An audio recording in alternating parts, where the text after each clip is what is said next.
Welcome, everyone, to Late Night, Friday Night, Young at Heart. This is session number 12 of 2021, and I'm Father James DeLucio, ready, willing, and able to offer you nursery rhymes, stories, songs, poems, Mother Goose, Aesop's Fables, Lewis Carroll, limericks, larks, and such. And the such tonight is the conclusion of Wiley and the Hairy Man. I even let myself grow a little stubble to get into that southwestern kind of talk. But I'm going to shave again for Easter. All the same, we're going to finish the story of Wiley and the Hairy Man. Now, it's really a little too long for me to read you the whole drama. So I'm just going to give you a little synopsis. You know that Wiley fooled that Hairy Man, because Wiley and his mammy, they can conjure spells. And so when the Hairy Man went to chop down the tree that Wiley climbed to get away from Hairy Man, he used his spells, and every time they chopped with the axe at the base of the tree to make Wiley fall down, Wiley said, "Chips and flakes of the tree, go back to the tree." And it was only his dogs that saved Wiley, 'cause the Hairy Man sure can't stand no dogs. Now, when Wiley went back, Mammy told him, "Wiley, you go out next time for your adventure, and you don't take those dogs." Wiley wasn't really keen on not taking his dogs, but Mammy told him to be bold, and when that Hairy Man comes, just say, "Hello, Hairy Man." And she told him to be cunning, real cunning like. So when Wiley goes out, the Hairy Man comes, and Wiley almost climbs another tree, but he remembered what his mammy said. And so he said, "Hello, Hairy Man." And the Hairy Man said, "Hello, Wiley." And it seemed that Hairy Man had a gunny sack. "What you gonna do with a gunny sack?" asked Wiley. "I reckon I got my reasons for carrying it," said the Hairy Man. Wiley knew that gunny sack was for him, and he tried to remember how to be cunning the way his mammy told him. And so he knew that the Hairy Man has many ways of conjuring spells too.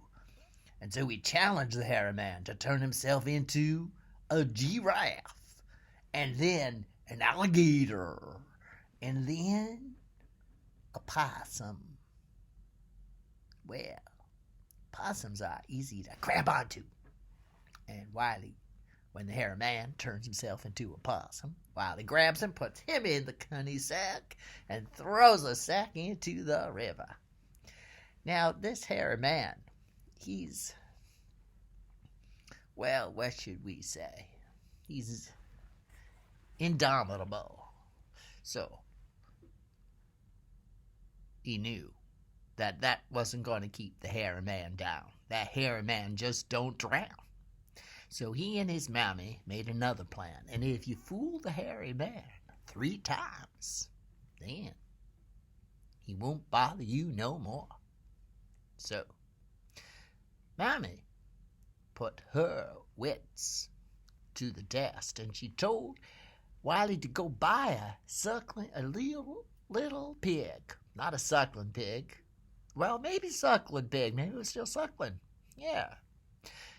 And they're going to put that little pig in Wiley's bed, because they knew that Hairy Man would be coming down the chimney, and he was going to take Wiley to himself, just the way he'd gotten his pappy long time ago. So they got the pig into bed, and they put on the blankets, and Wiley go hide in the attic, away from where the chimney was, so the hairy man won't smell no Wiley. And Mammy, she wait there, right in Wiley's room, because she knew the hairy man was gonna come. And he come. He come.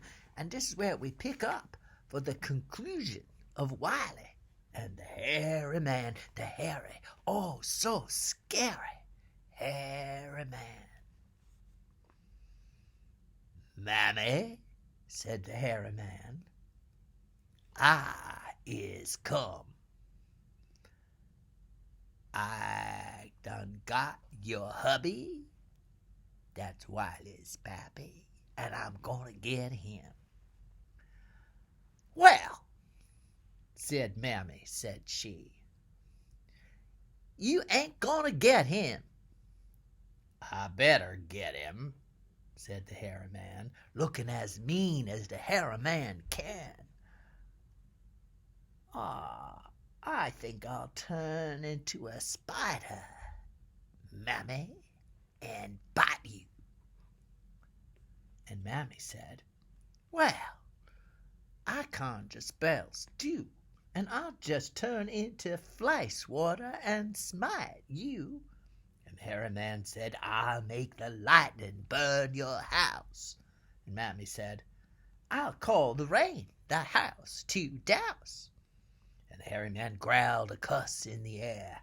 Some mighty fancy rhyming there, Mammy, there. It's all he could say, 'cause for once that day the hairy man ran out of mean things to say. I'll make your teeth turn black, Mammy. I'll make your hair fall out. I'll turn you into some skinny old thing and put a red bump on the end of your nose. Hairy man, said Mammy, said she.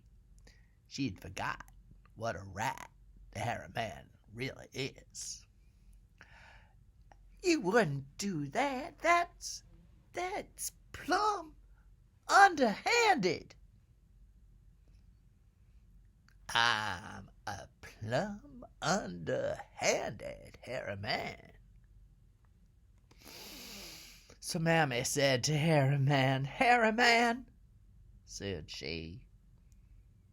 Yes'm, said Hairy Man. Hairy Man? Yes'm, said the Hairy Man. If I let you have my baby, will you leave us alone, maybe? Mammy, I swear the hairy man oath. And it goes like this, that's just what I'll do. I swear by my hair. Terrible, terrible, this hairy man oath. And if I do swear by my hair, and if I don't do as I swear, let creepy crawly things climb in my air.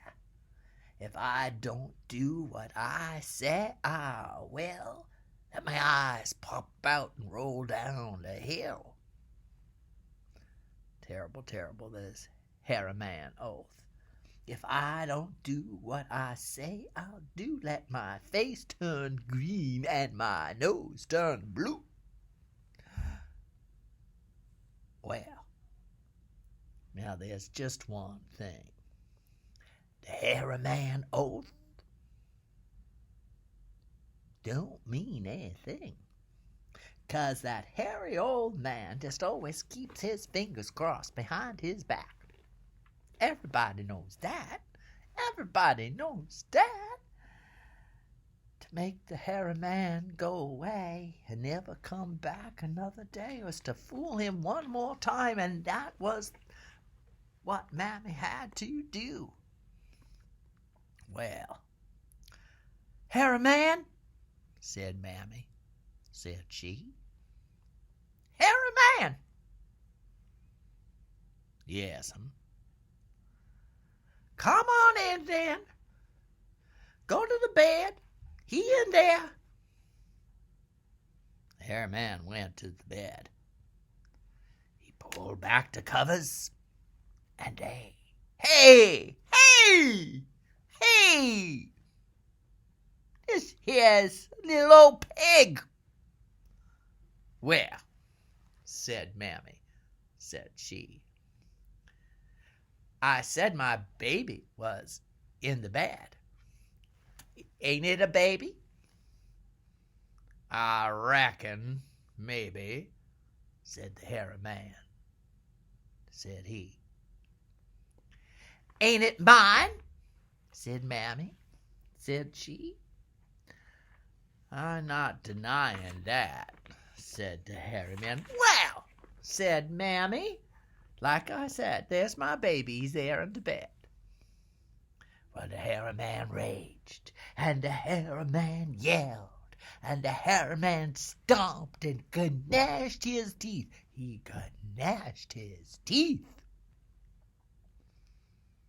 He grabbed up that pig, and he swore with the roar. He tore out the door, and the path he made in his wrath through the glade. Why, they never saw that hairy man no more.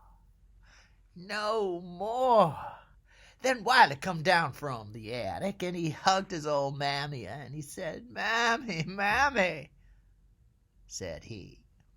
"Mammy." "Yes, sir." "Mammy." "Yes, sir." "I reckon that old hairy man won't be coming round no more." And I reckon he never did. But you be careful. No, you be careful, 'cause you never know. But what might you see coming through the trees, coming through the trees, coming through the trees, when you least expect it? The hairy man. The hairy man. The very scary.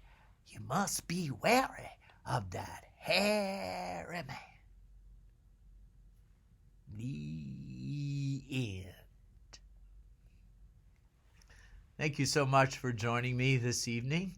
It was a long day for us clergy and Christians everywhere, celebrating, really in a sense, celebrating Good Friday. The tragedy of Jesus' crucifixion brings us into a feeling of compassion for all suffering that we create, suffering that is inevitable, suffering that is part of nature. And the more we have compassion, the more we rise to a greater sense of our humanity. And that's part of the resurrection that awaits us this weekend. A little bit on commentary. I like the fact that in Wiley and the Hairy Man, it was once again,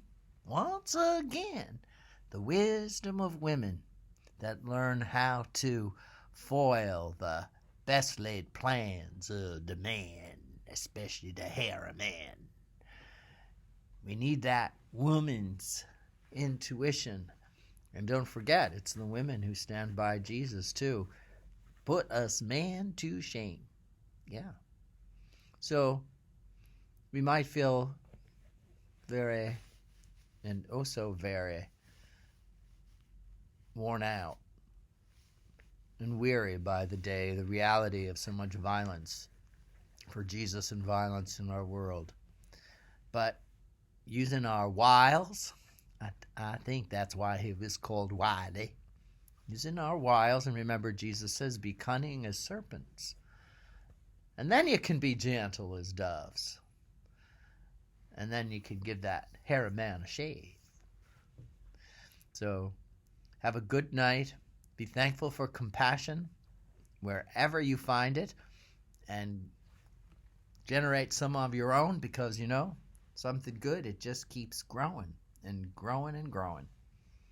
And it'll take me a little while to get out of this Southwestern accent, but I'll be done by it soon. I hope so. Have a beautiful weekend. Enjoy your Easter Vigil if you're going, or have a beautiful Easter morning. Our Jewish friends are still in the midst of Passover.